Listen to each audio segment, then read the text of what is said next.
दिल्ली के अंदर केजरीवाल को अगर सही मायने में एक शब्द से उसको डिस्क्राइब करना हो तो उसको जिस शब्द से डिस्क्राइब किया जा सकता है वो है फर्जीवाल। मैं मांग करता हूं कांग्रेस पार्टी से कि 24 घंटे के अंदर अजय माकन के खिलाफ कार्रवाई करें।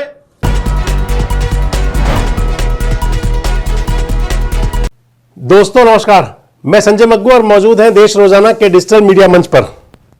आपके साथ मौजूद हूं एक ऐसे मुद्दे को लेकर के जो इस समय बहुत चर्चाओं में है। चर्चाओं में है इंडिया गठबंधन। हालांकि सरदार मनमोहन सिंह की मौत के बाद में वो सब कुछ थोड़ा ठंडा पड़ा, लेकिन क्योंकि आज सरदार साहब का अंतिम संस्कार हो गया और दिल्ली में विधानसभा चुनाव बहुत नजदीक हैं, तो राजनीति फिर से उफान पर तो चलेगी। और जिस मुद्दे पर आपके साथ में चर्चा में हूं वो सबसे महत्वपूर्ण मुद्दा ये है कि क्या आने वाले दिनों में कांग्रेस इंडिया गठबंधन का हिस्सा रहेगी या नहीं। और दूसरी महत्वपूर्ण बात कि क्या अखिलेश यादव कांग्रेस पार्टी के साथ होंगे और या फिर अरविंद केजरीवाल के साथ, आम आदमी पार्टी के साथ। दरअसल इस सारी बात पर चर्चा आज इसलिए कर रहे हैं आपसे क्योंकि दिल्ली के विधानसभा चुनाव को लेकर के इस समय राजनीति पूरी तरह से गर्म है। इंडिया गठबंधन अस्तित्व में आया था लोकसभा चुनाव से पहले, यानी कि विपक्षी दलों ने इकट्ठे होकर के 4 बैठक हुई और 4 बैठकों के बाद में विपक्षी दलों का जमावड़ा इकट्ठा हुआ।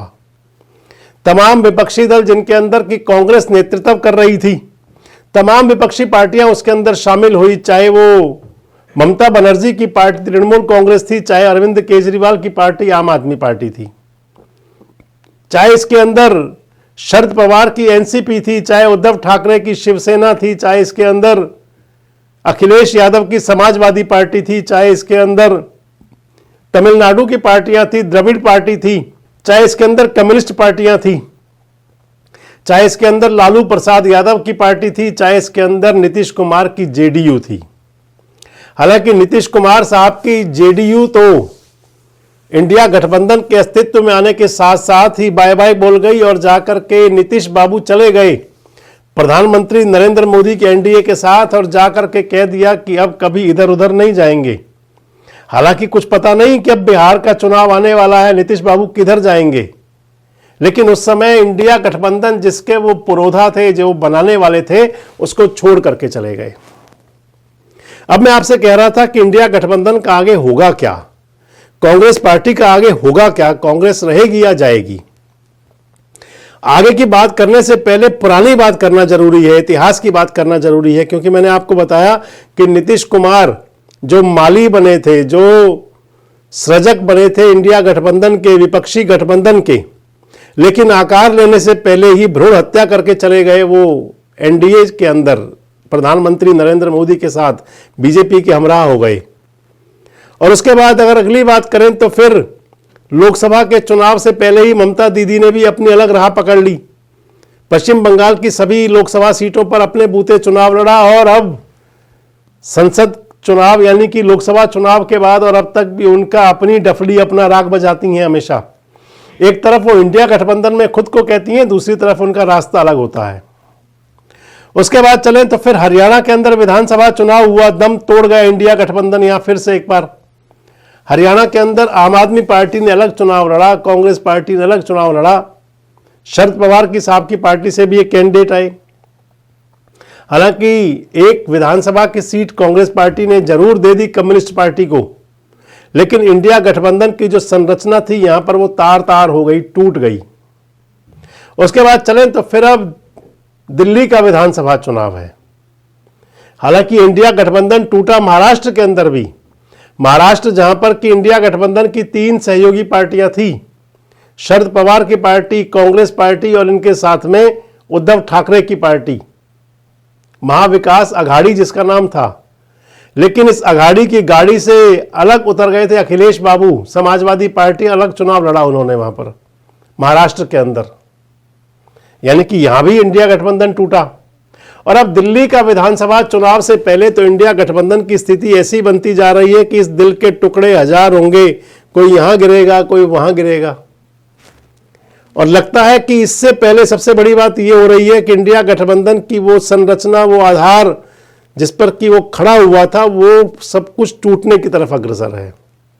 लगता ऐसा है कि इंडिया गठबंधन पूरी तरह से भरभरा कर टूटने की तरफ है और कांग्रेस को एक साइड कर दिया जाएगा। दरअसल जिक्र इसलिए कर रहे हैं कि दिल्ली विधानसभा चुनाव के लिए पहले बात चली थी कि क्या दिल्ली विधानसभा चुनाव के लिए कांग्रेस और आम आदमी पार्टी में गठबंधन हो सकता है, लेकिन अरविंद केजरीवाल और आम आदमी पार्टी के नेताओं ने सबको धता बताते हुए सीधे स्पष्ट कर दिया कि कोई गठबंधन नहीं। 70 की 70 विधानसभा सीटों पर अपने कैंडिडेट उतार दिए। कांग्रेस पार्टी भी अपने 40 कैंडिडेट उतार चुकी है। लेकिन इन सब के बीच में बड़ी बात तब हुई जब अजय माकन ने केजरीवाल को फर्जीवाल कह दिया। अजय माकन यानी कि कांग्रेस के कोषाध्यक्ष, राष्ट्रीय कांग्रेस के नेता, सोनिया गांधी और राहुल गांधी, प्रियंका गांधी वाड्रा, कांग्रेस आला कमान, मल्लिकार्जुन खड़गे, इन सबके बहुत नजदीक के नेता, कई जगह उनको प्रयोग किया जाता है। अजय माकन साहब ने कांग्रेस पार्टी की तरफ से जो अरविंद केजरीवाल के बारे में जो कहा, इतना तो भारतीय जनता पार्टी के लोग भी नहीं कहा करते। उन्होंने केजरीवाल को धोखेबाज, फर्जीवाल और इसके साथ साथ बता दिया कि ये तो आरएसएस की संरचना के लोग हैं। और वहीं पर शुरुआत हो गई उस झगड़े की, टूट की। संजय सिंह और आतिशी, संजय सिंह सदस्य राज्यसभा और आतिशी दिल्ली की मुख्यमंत्री प्रेस कॉन्फ्रेंस करने सामने आए और कहा कि या तो अजय माकन पर कार्रवाई हो और नहीं तो इंडिया ब्लॉक के जो सदस्य हैं, गठबंधन सहयोगी, हम उन सबसे कहेंगे कि कांग्रेस को इस इंडिया गठबंधन से बाहर करो। बातें शुरू हो गई। हालांकि आप संजय सिंह की प्रेस कॉन्फ्रेंस में सुने क्या क्या बोले थे वो। लोगों को नमस्कार। दिल्ली के अंदर कांग्रेस पार्टी भारतीय जनता पार्टी के पक्ष में खड़ी हुई है और हर वो काम कर रही है जिससे बीजेपी को चुनाव में फायदा हो। दिल्ली के अंदर इनके एक नेता हैं अजय माकन जी। अजय माकन जी बीजेपी की स्क्रिप्ट पढ़ते हैं, बीजेपी के कहने पर बयान देते हैं, बीजेपी के कहने पे आम आदमी पार्टी के नेताओं को टारगेट करते हैं। और कल उन्होंने सारी हदें पार करके देश के लोकप्रिय नेता, दिल्ली के सबसे लोकप्रिय नेता अरविंद केजरीवाल जी, जो हमारी पार्टी के अगुवा हैं, उनको कह रहे हैं एंटी नेशनल है केजरीवाल। केजरीवाल अगर एंटी नेशनल है तो आप मुझे बताइए, वो केजरीवाल दिल्ली के लोगों के लिए शिक्षा, स्वास्थ्य, बिजली, पानी, रोजगार का इंतजाम कैसे कर रहे हैं? आज तक अजय माकन ने या कांग्रेस पार्टी ने दिल्ली में किसी बीजेपी के नेता को एंटी नेशनल नहीं बोला। हम राष्ट्र विरोधी हैं, अरविंद केजरीवाल राष्ट्रद्रोही हैं। ये किस प्रकार का बयान है? कल मैंने देखा एफआईआर दर्ज करा रहे हैं आप अरविंद केजरीवाल के खिलाफ। अरविंद केजरीवाल वो शख्स है जिन्होंने दिल्ली में कांग्रेस पार्टी के प्रत्याशियों के लिए प्रचार किया। अरविंद केजरीवाल वो शख्स है जिन्होंने चंडीगढ़ तक में जाके कांग्रेस पार्टी के लिए प्रचार किया चुनाव में के खिलाफ। एक बीजेपी के नेता के खिलाफ कांग्रेसियों ने आज तक कोई एफआईआर नहीं दर्ज कराई। मैं मांग करता हूं कांग्रेस पार्टी से कि 24 घंटे के अंदर अजय माकन के खिलाफ कार्रवाई करें, वरना इंडिया गठबंधन के जो और भी घटक दल हैं उनसे हम लोग मांग करेंगे कि कांग्रेस को इंडिया गठबंधन से अलग करें। कांग्रेस के एक्शन से यह बिल्कुल साफ हो गया है कि दिल्ली के चुनाव के लिए कांग्रेस ने भारतीय जनता पार्टी से सांठगांठ कर ली है। यह बिल्कुल साफ हो गया है। कल कांग्रेस के एक बड़े नेता अजय माकन जी कहते हैं अरविंद केजरीवाल जी एंटी नेशनल है। मैं कांग्रेस पार्टी से पूछना चाहती हूं, आपने आज तक भारतीय जनता पार्टी के किसी भी नेता के खिलाफ ऐसा आरोप लगाया क्या? उन पे ये सवाल उठाए क्या? नहीं उठाए। लेकिन आज कांग्रेस पार्टी आम आदमी पार्टी पे अरविंद केजरीवाल जी पे एंटी नेशनल होने के आरोप लगा रही है। दूसरा उनका जो कृत है, कल कांग्रेस पार्टी ने अरविंद केजरीवाल जी के खिलाफ और मेरे खिलाफ एक एफआईआर दर्ज कराई। क्यों? बीजेपी के खिलाफ क्या आज तक कांग्रेस ने कोई कंप्लेंट करी, कोई एफआईआर करवाई है? नहीं करवाई। लेकिन आम आदमी पार्टी के नेताओं के खिलाफ करवा रहे हैं। तीसरी बात, हमें आधिकारिक सूत्रों से पता चला है कि कांग्रेस के जो प्रत्याशी हैं उनका चुनाव का खर्चा भारतीय जनता पार्टी से आ रहा है। भारतीय जनता पार्टी कांग्रेस के प्रत्याशियों की फंडिंग कर रही है। और इससे बात यह भी सुने कि अजय माकन ने क्या कहा था केजरीवाल जी के बारे में। दिल्ली के अंदर केजरीवाल को अगर सही मायने में एक शब्द से उसको डिस्क्राइब करना हो तो उसको जिस शब्द से डिस्क्राइब किया जा सकता है वो है फर्जीवाल। क्योंकि अगर कोई फर्जीवाड़े का राजा है पूरे देश के अंदर तो वो फर्जीवाल केजरीवाल है। और इसलिए हम केजरीवाल के काले कारनामों के ऊपर श्वेत पत्र आज लेकर के यहां पर आए।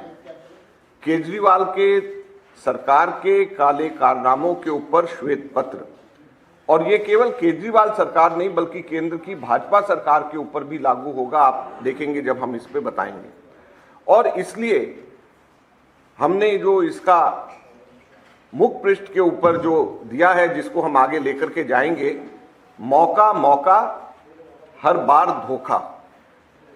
तो ये जो धोखाधड़ी का काम केजरीवाल सरकार ने किया है, इसको शुरुआत के अंदर 12 पंक्तियों के अंदर एक कविता के रूप में हम लोगों ने बनाया है। सबसे पहले मैं ये 12 पंक्तियां एक कविता के रूप में एक बार मैं पूरा पढ़ देना चाहता हूं। उसके बाद में फिर इसमें एक एक के ऊपर विस्तार के साथ में आंकड़ों के साथ में बताऊंगा कि ये श्वेत पत्र का मतलब क्या है और क्यों हम इसको श्वेत पत्र कह रहे हैं। मौका मौका हर बार धोखा। कोरोना काल में लगा रहा लाशों का अंबार, बस सेंट्रल विस्टा और शीश महल पर ही केवल बरसा प्यार। 1780 करोड़ रुपए पेंशन बुजुर्गों की भुलाई, कुछ यूं लाठी बुढ़ापे की इस केजरीवाल की सरकार ने चुराई। राशन कार्ड बने नहीं, जनगणना से केंद्र ने कर दिया इनकार। जुगलबंदी दोनों की में फंसी दिल्ली झेल रही है मार। झुग्गियों पर चलाकर बुलडोजर 2,80,000 लोगों को कर डाला बेघर।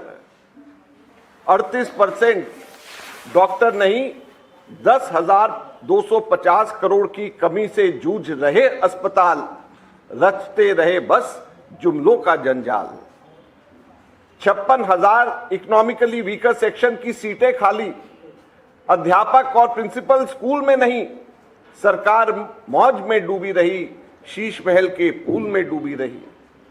40% बढ़े बिजली के बिल, 44% घरों में पानी गंदा। भ्रष्टाचार को बना लिया केवल अपना धंधा। हर बारिश में डूबी दिल्ली, सड़कें बनी तालाब। 2 महीनों में 30 मौतों का दिल्ली मांग रही है जवाब। बुझाकर चूल्हे 2,31,000 घरों के 500 करोड़ प्रति वर्ष से रोशन कर रहे अपने चेहरे। जलाए जा सकते थे 2,31,000 घरों के चूल्हे, 500 करोड़ प्रति वर्ष से रोशन कर रहे अपने चेहरे। नदी को बनाया नाला, बहते केवल झाग। साल बीत गए 10, ना यमुना हुई साफ। 3,652 दिन बीत गए, भूल गए जन लोकपाल। ईमानदारी की रचकर माया, बुना घोटालों का जाल। लंदन नहीं बनाया लेकिन करा प्रदूषण में नंबर 1। 500 किलोमीटर की टूटी सड़कें और 213 फीट के कचड़े के बने पहाड़। तो ये केजरीवाल के ये 12 पंक्तियां इनके 10 वर्ष को पूरी तरीके से समाप्त करती हैं। लेकिन ये केवल दिल्ली की बात नहीं, अजय माकन को भी आपने सुन लिया, आपने संजय सिंह और आतिशी को भी सुन लिया, लेकिन इसकी शुरुआत तो और पहले हो गई थी। ममता बनर्जी ने कह दिया था कि अगर, क्योंकि कांग्रेस पार्टी महाराष्ट्र और हरियाणा के अंदर विधानसभा चुनाव हार गई, इंडिया गठबंधन के सहयोगी दलों को लगा कि यही मौका है, लोहा गर्म है, चोट कर दी जाए, चोट कर दी, और कह दिया कि इंडिया गठबंधन से कांग्रेस को अलग कर दिया जाए, कांग्रेस को नेतृत्व नहीं करना चाहिए। ममता बनर्जी के लिए अखिलेश, उनके भतीजे ने भी कह दिया, अभिषेक बनर्जी ने भी, कि ममता बुआ नेतृत्व कर सकती है इंडिया गठबंधन का। समर्थन मिल गया अखिलेश बाबू का। अखिलेश बाबू ने कहा भी हम भी ममता दीदी के साथ हैं, अरविंद केजरीवाल भी साथ हो जाएंगे। लालू प्रसाद यादव ने भी कह दिया कि कांग्रेस की जगह तो ममता बनर्जी ठीक रहेंगी। और ये शुरुआत हो गई इंडिया गठबंधन के छिन्न भिन्न होने की, और जो दिल्ली के अंदर लगता है कि पूरी हो जाएगी। ऐसा लगता है कि दिल्ली के अंदर, दिल्ली विधानसभा चुनाव से पहले ही इंडिया गठबंधन टुकड़ों में बढ़ जाएगा वापस। मैंने, आपको ध्यान होगा, हमने अपने अखबार के अंदर देश रोजाना में पिछले दिनों एक आलेख लिखा था, आप इसे पढ़ सकते हैं। मैंने इसमें कहा था कि वो समय आ गया है जब कांग्रेस को इंडिया गठबंधन से अलग होना पड़ेगा और कांग्रेस को अलग हो जाना चाहिए। आपको क्या लगता है कि क्या इंडिया गठबंधन के टूटने की घड़ी अब नजदीक आ गई है? क्या आप भी इस बात से सहमत हैं कि कांग्रेस को इंडिया गठबंधन से अलग हो जाना चाहिए? और आपको क्या लगता है कि आने वाला जो समय है वो विपक्षी गठबंधन के लिए कैसा रहने वाला है? कमेंट बॉक्स में जरूर बताएं, और इस प्रकार की खबरों, वीडियोस के लिए हमारे साथ लगातार जुड़े रहें, देखते रहें देश रोजाना।